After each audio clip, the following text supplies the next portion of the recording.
Do want to get into some of the other headlines that we are covering right now. Let's take a live look at an image that is coming in here at this hour from Rome. And this is outside the Oman embassy.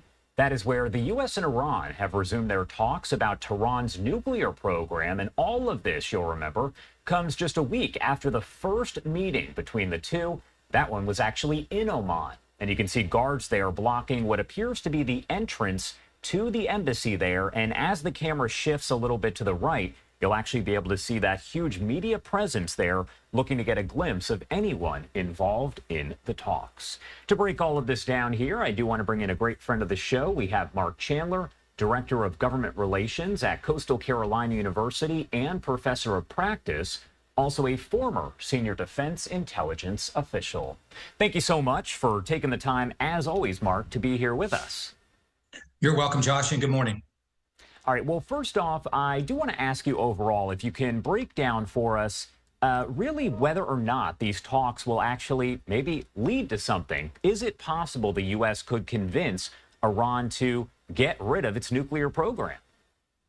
Well, Josh, that's the $64,000 question right there.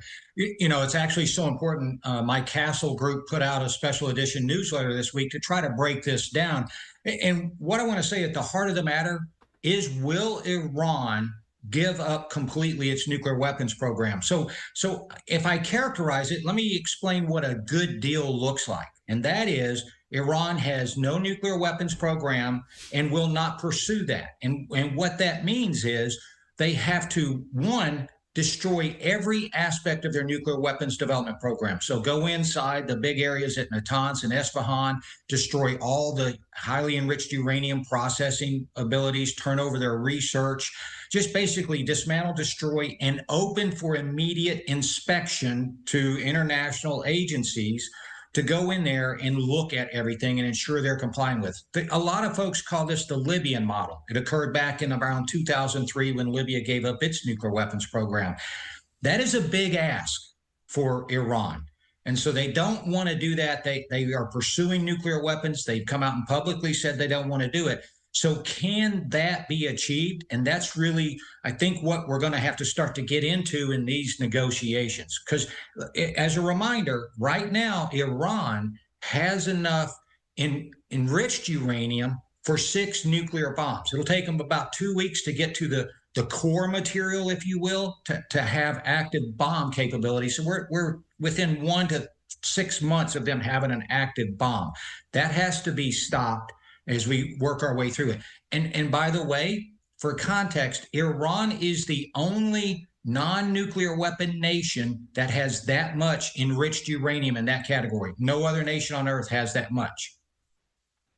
Why Rome? That's a big question here, because we know last week we were in the same position here. You were on with me and we talked about Oman and the fact that that is where they were meeting. Why Rome? Well, first off, that does on the surface seem as an odd location for that. But I think actually Italy comes out as a good neutral arbiter in this entire process. So if I go back to the JCPOA, Joint Comprehensive Plan of Action Agreement, Italy was kind of left to the outside when UK, France, and Germany were participating with the United States in those negotiations. So Italy actually maintained moderate relations with Iran throughout the process and while that was implemented. Some good trade relations. They had some heads of state visits at the time where Iranian president went to Italy. So I think Iran sees Italy as a neutral arbiter. And then you look at the United States and Italy, and you see a growing relationship as evident by this week's head of state visit to the White House. So it makes sense that they're seen as neutral, but also beneficial to both sides. The Omanis still have representatives there, so that gives a little more comfort, I believe, to Iran to do this. But it's a good neutral location and puts Italy kind of at the forefront of this international process. Do we have any idea if anything was actually accomplished during the talks last Saturday? Because it's important to note that you and I, as I mentioned, were on air at the time discussing it, and that meeting didn't go on for very long. I don't know if it was anticipated to be a longer meeting, but it was fairly short overall. So was anything accomplished, or do we really not know? Well, when you and I talked last week, I think the meeting was just starting or about to start. And I said, we have to manage our expectations. The best hope we can get out of last week's meeting was another meeting. So I'm going to characterize last week as a success. Both sides got in there. They had some discussions through the intermediaries. And I think they said, okay, I'm serious and they're serious about continuing these talks. So they moved forward on that, agreed to have these talks. It's positive that it's in a different site. So both sides are going to continue. But this is where the hard part starts. So now they know they both want to talk. Now let's look at the positions because they are polar opposite. Iran wants to keep its nuclear program, as I said, and the U.S. has to push for a complete elimination of the nuclear weapons program. So now it gets hard, and we still have to manage expectations.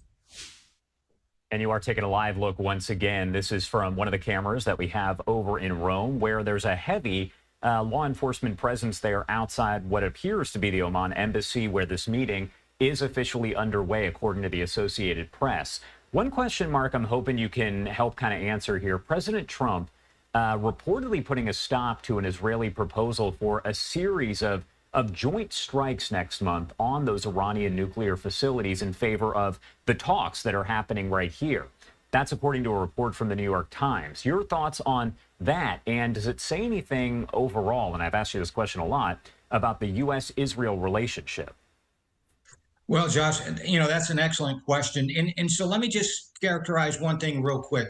And that is the fact that this information was leaked publicly concerns me because you're talking about operational plans, putting military forces there, and you're also talking about significant leverage, that one country has with another, or that the U.S. wants to put on Iran. So I'm a little concerned about the leaks. But to address your question specifically, I think this actually shows the strength of the relationship between the United States and Israel at this time, and between President Trump and Prime Minister Netanyahu specifically. One, that Netanyahu was comfortable enough and trusting enough to go to the United States and release these plans and talk about what Israel was considering doing. Secondly, I believe it shows the trust where Trump says, hey, let's hold off a minute. I really want to push for a diplomatic resolution, which I think would be the best course of action to go through. So I think by relying on that, Israel's putting trust in the United States to really pursue this diplomatic approach. So that's good on all sides. And I think Iran should actually take that as a positive message that the United States was telling Israel, hold off. We're trying to pursue this diplomatically. So you're looking at that. Now, let me say this. Trump's put a 2-month deadline, if you will, that these talks either reach a resolution or, they make significant progress. I will say that Israel has publicly stated, and it is their national policy, that no nation have nuclear weapons that can threaten Israel. And so Israel doesn't need the United States approval and won't necessarily go or not go based on United States approval. And that's proven out in 2 historic cases. In 1981, Israel bombed Iraqi nuclear weapons program development in its early stages. That stopped the Iraqi development. In 2007, they did the same thing when Syria was working on a fledgling nuclear program. So there is precedent that Israel will strike in its national interest, regardless of what the United States says, once we start ticking down this timeline in about 2 months. So that needs to be considered as the backdrop as we move forward. And on the left-hand side of your screen, I am going to keep up that live image so you can see right outside the embassy as that meeting, according to the Associated Press, is officially underway. But I did want to get to some of the other topics that you and I tend to cover. There's been a lot of discussion over the past several months about Syria in general, and the Pentagon now saying that they are going to remove approximately 1,000 of the troops from Syria. Can you explain why and the significance overall of that move? Well, we're looking at this. This move is actually the forces that they're going to withdraw were put in there during the height of the Israel-Hamas war. A lot for protection of those forces that have been operating there since ISIS really came to being 10 to 12 years ago. So you look at how that process is. We've been combating ISIS. Those forces are there to, one, support our allies, the Kurds, who helped us combat ISIS. We still have thousands of ISIS prisoners located there.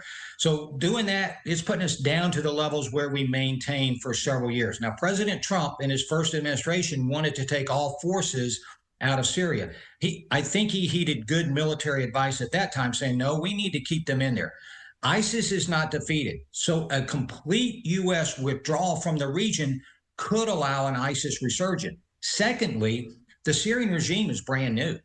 I mean, it's headed by a guy who was an al-Qaeda member. So, and he was a U.S. designated terrorist. We don't know how the Syrian regime is going to shape out. So if the U.S. pulls completely out of there, you're allowing opportunity for ISIS to really grow and resurge.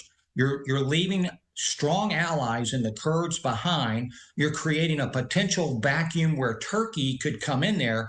And you're also taking away some security support for Israel that could be attacked from the West or any kind of chaos that ensues in Syria. So I think we need to take a kind of pause and strategic look at what happens tomorrow that will affect us in 6 weeks or 6 years down the road as we look at this pullout. My last question here, because there's so much happening. You and I could discuss this forever, but I have to let you go. The last question here that I did want to ask is about the Houthis, because we know there's been the U.S. strikes on the Houthis over in Yemen. One thing I did want to ask overall is, why is the U.S. focus there on the Houthis and maybe not Hamas or Hezbollah? Well, I think if I look at this as bring back some of my military time, and I look at this, I would say the U.S. and Israel are dividing the battlefield. The U.S. said, we will take care of the Houthis. We're positioned. We have the forces, and we'll take care of those, plan the strikes, conduct the intelligence, and focus on taking those down, while Israel focuses on Hamas and any attacks it needs to do against Hezbollah. So that kind of avoids any deconfliction concerns where I've got a bunch of different aircraft from different countries trying to fly in the same battle space. So we've got to do that methodically, and that's a safety and security issue right there. Secondly, I think the U.S. is really increasing its campaign. Early on, I told you it can't be 1 or 2 strikes. It has to be a concerted campaign. And we have seen that from the U.S. going after the missile storage sites, the underground facilities. And now with the big strike Thursday night on their oil infrastructure at one of their ports, they're really trying to hit their logistics very hard. So you're looking at that. And then last night, some command and control targets. So I think you're seeing a methodical, very well thought out approach that the U.S. has taken against the Houthis and leaving Israel to fight in its battles right up there. And they both complement each other, Josh. So it's not like they're separate fights completely. Both do complement, because the Houthis actually have still launched a couple of missiles against Israel in the last couple of weeks. All right, Mark Chandler, as always, thank you so much for taking the time to join us and discuss all of the happenings there in the Middle East, or at least some of them, I should say. Anything else you want to add here before I let you go? Well, Josh, you're right. We could talk all day about this. I do want to point out that a little reported meeting that took place between Iran and Russia yesterday in Moscow. The Iranian foreign minister traveled to Moscow and passed a letter from the supreme leader to Putin.